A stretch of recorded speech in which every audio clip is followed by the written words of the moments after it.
regardez votre vie. Papa Abraham me disait, mais dis-nous quelque chose maintenant. Frère Abraham, nous avons parole. Quelqu'un me dit, c'est mon soir, bon, mais la vie. Parole, mais la vie, non, il prend soin de vous. Brochiwana. Il prend soin de vous. Azaï Kotale la ma pebino. Et bon bino. Prêché le 21 juillet 1963. Ok. Je vous l'avais dit que je vous prépare pour le baptême du Saint-Esprit. Paragraphe 83. Jésus a dit, répandez-vous. Que chacun de vous, je vais dire, Pierre a dit cela. Pedro le jour de la Pentecôte, répandez-vous et soyez baptisés au nom de Jésus-Christ pour le pardon de vos péchés. Et vous recevrez les dons du Saint-Esprit. Écoutez, frère Branham, quand vous vous répandez complètement et que vous croyez au Seigneur et que vous vous faites baptiser au nom de Jésus-Christ, vous faites de Dieu un matin.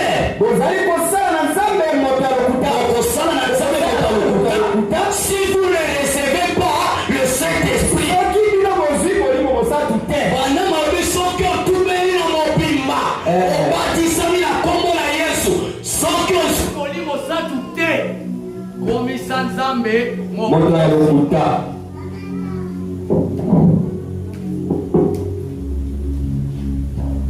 il faut aussi changer l'autre là. Voilà.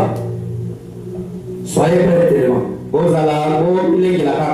Faites de Dieu un matin si tu ne reçois pas le Saint-Esprit.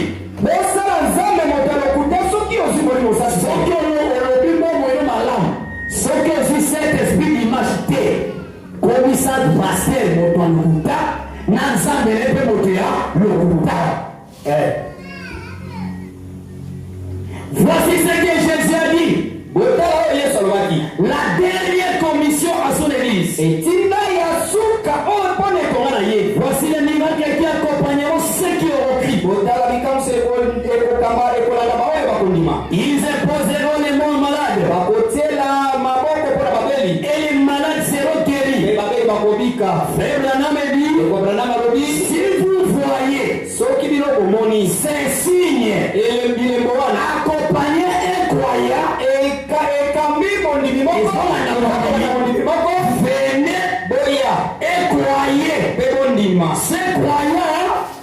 Ces croyants vous éposent les mains. Si rien ne se passe, alors quelque chose ne va pas dans votre foi.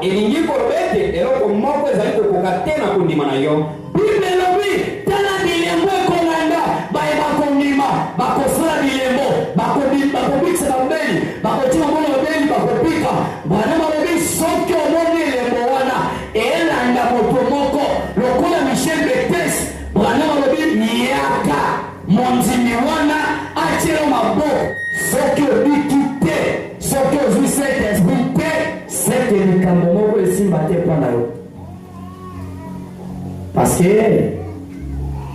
les gens ont un contact. J'ai promis qu'il pourvoira des moyens. Je n'ai pas un matin. C'est le problème de notre répatance. Si tu ne repasses seulement maintenant, tu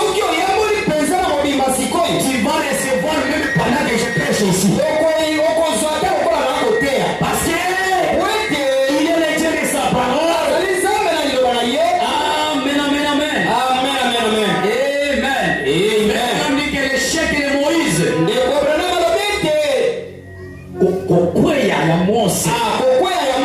L'échec. C'était parce que ce qui le manquait se trouvait dans le connexion ardente. Et l'église aussi, si nous avons des échecs aujourd'hui, c'est parce que ce que nous marquons se trouve dans le baptême du Saint-Esprit. Saint-Esprit, encore à l'écart d'un franc-maçon, la démonstration. Parce qu'il y a un moment où on va passer la carrière au magicien. La carrière à distance. La carrière à 100 mètres. Parce qu'il a le Saint-Esprit. Si toi aussi tu as le Saint-Esprit, ça ne sert à rien d'aller toucher la magie. Alléluia. Amen. Oui. Ça ne sert à rien d'aller toucher la magie. Parce que tout ce que tu as besoin, c'est la trouve à toi. C'est-à-dire que quand nous recevons le Saint-Esprit, ce que nous avons besoin, se trouve à nous. On y tout que ça on y prospérité ça ah yo mo ba ko kela. Tout était en Jésus. Tout était en Jéhovah. La lumière soit. La lumière était sortie de Dieu. Tout ce qu'il avait créé était sorti de lui. Et frère Branham dit, tout ce qui était en Dieu, il a déversé ça dans la main de Jésus. Et tout ce qui était en Jésus, il a déversé ça dans l'épouse. Quand nous recevons le Saint-Esprit, nous recevons Dieu. Tout ce qu'on a besoin, nous pouvons créer. Je peux créer maintenant. Mais je suis Dieu. Je peux créer. Que la chose soit. Que la chose soit. Que la puissance soit. Que la colonne de feu soit. Que la stérile la faute. Au nom de Jésus. Parce que nous avons ça. Quand j'ai le Saint-Esprit, j'ai tout. Je peux créer l'argent. Là où il n'y avait pas l'argent. Je peux créer l'or. Là où il n'y avait pas l'or. Parce que me dit que quand toi, il y a tout à toi. J'ai le Saint-Esprit à moi. Alléluia. Un marteau du Père est à moi. Je peux créer. Mais c'est que ça ne l'a pas vu. Alléluia. Alléluia. Je vais lire quelque chose. Merci Saint-Esprit. Je vois que tu es dans la salle. J'ai créé le ciel. J'ai créé le feu. J'ai créé la puissance. Même quand tu étais malade, pendant que je parle, reçois ta guérison. Lève-toi et marche. Lève-toi et marche. Soyez guéris au nom de Jésus. Parce que Jésus est vivant. Amen. Laisse-moi lire maintenant. Connecte maintenant ta foi. Je vais chanter bientôt. Le seul lieu d'adoration que Dieu a pourvu.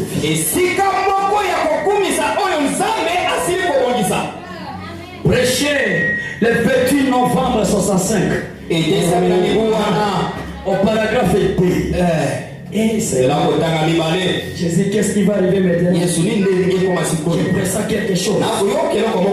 Pendant qu'on chantait, j'étais assis là. Et j'ai parlé à mon vieux ami. Frère Brown.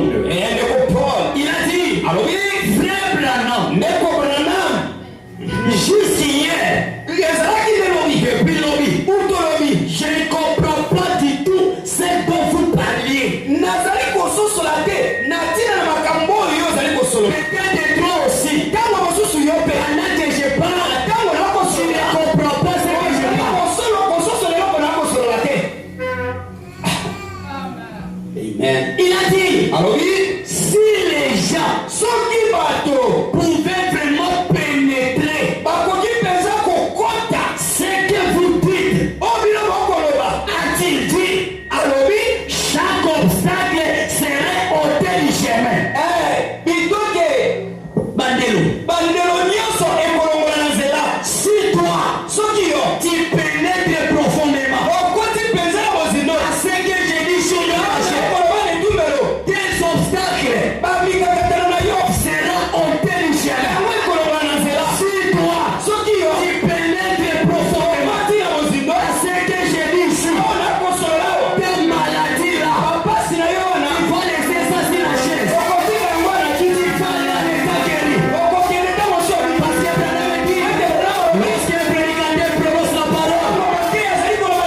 parti. Ah, chaque malédiction héréditaire serait parti. Parce que tout ce que nous avons besoin se trouve dans le baptême du Saint-Esprit. L'aveugle est bâtiment. L'Olanda bâtiment. L'aveugle bâtiment. De 18 août 55 ans. Oh, au paragraphe 15. C'est pareil pour les chrétiens. Quand vous êtes planté en Christ, la seule chose que vous avez à faire,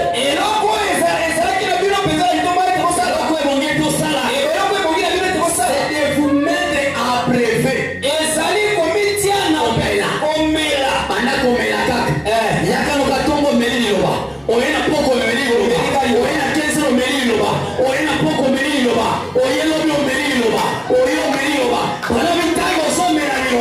Qu'est-ce qui va se passer? Ça tire ces vitamines de l'eau. Alléluia. Chaque chrétien qui est dans la présence de Dieu a toujours la vitamine.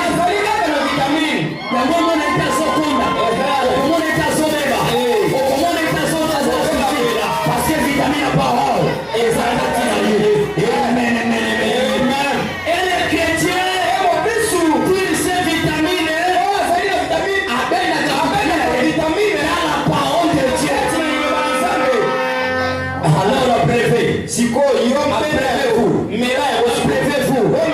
Brevez-vous beaucoup. Développez-vous. Développez-vous.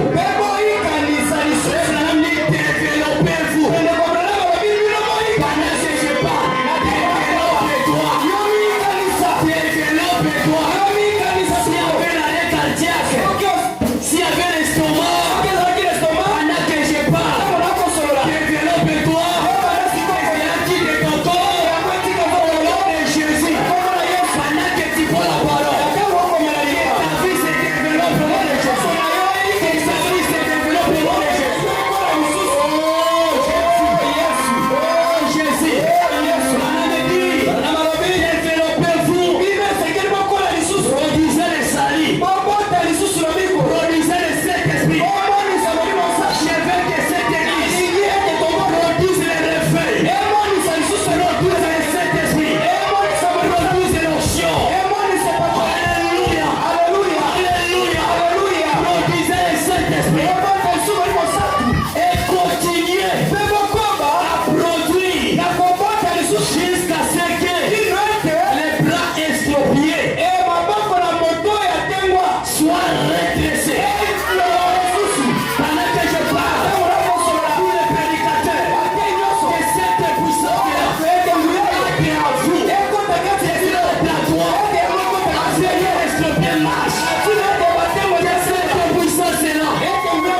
Avec une foi. Reproduisez-vous. Est-ce que tu peux crier Oura?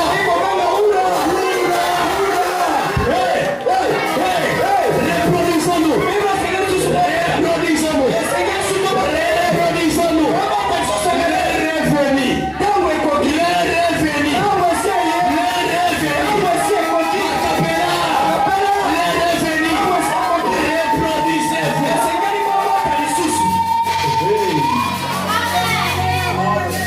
Continuez seulement bébé. Reproduisez-vous. Reproduisez-vous.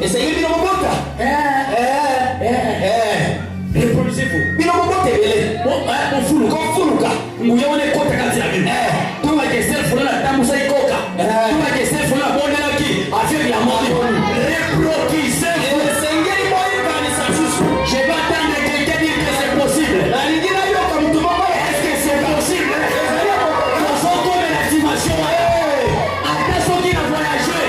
Na koka na mokongo la ngai. C'est moi quoi bonde laki. Avec la mort. C'est la dimension de l'onction.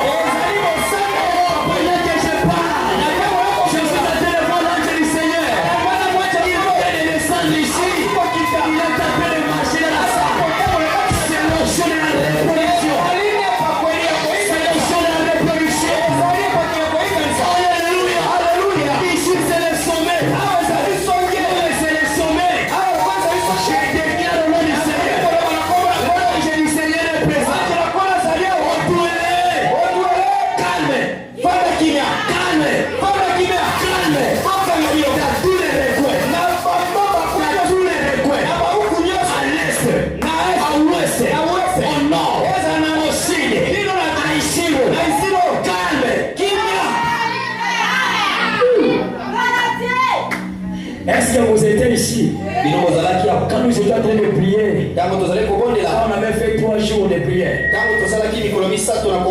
Bon, qui s'est tombé là?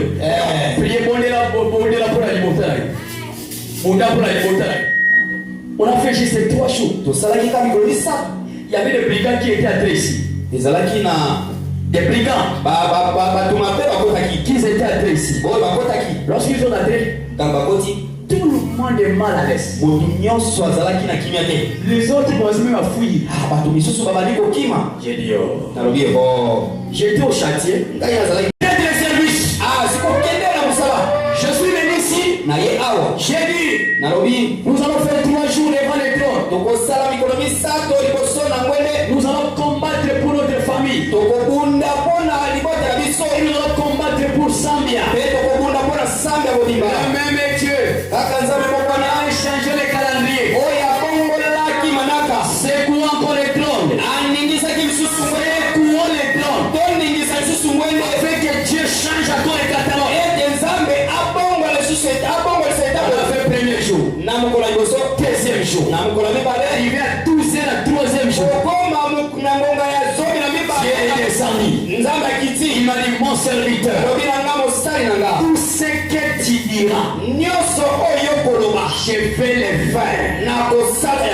N'ayez pas peur. Rien va arriver ici. J'ai dit, les enfants de Dieu, le ciel a parlé. Et comme il a parlé, au nom du Seigneur, ce jour-là, j'avais laissé ma Bible ouverte ici. J'avais dit, moi, j'avais croisé Dieu par l'arc-en-ciel. Il m'a parlé dans l'arc-en-ciel.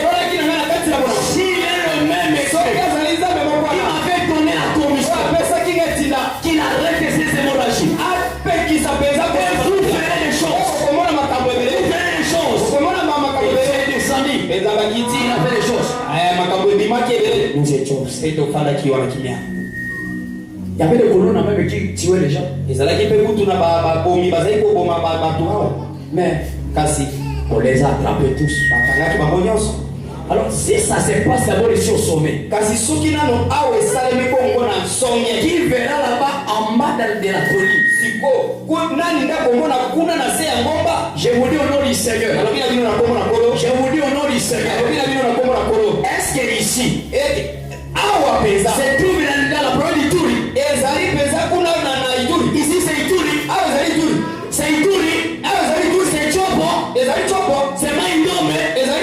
Si c'est Otouélé, je tiens ma tête. Je dis ça au nom du Seigneur. Que l'ange du Seigneur qui était descendu ici, qui s'est fait photographier. Alors toi l'ange du Seigneur, mets-toi debout. Entre dans la province. Donne la paix là-bas. Là où il y a des brigands, l'ange te dit, prends-les par la main. Motomoko takima. Kanda bango nyonso. Alléluia. Vous verrez ça comme ça. Moi je crois ce que j'ai dit. Je ne doute pas ce que j'ai dit. Je sais. C'est à quoi je parle. Tout ce que nous avons besoin, c'est trop vague. Tout ce que nous avons besoin, c'est trop vague. Un tas de décisions. Je vais terminer par là. Je vais terminer ici, mon ami. N'aie pas peur. Je vais terminer ici. Au paragraphe 45. Je vais terminer ici, mon ami. Toi qui n'as pas connu sur le Saint-Esprit, venez te débattu sincèrement. Ne cachez rien. Attends son coup d'un pasteur. Est-ce que c'est un bon agneau? Ainsi donc,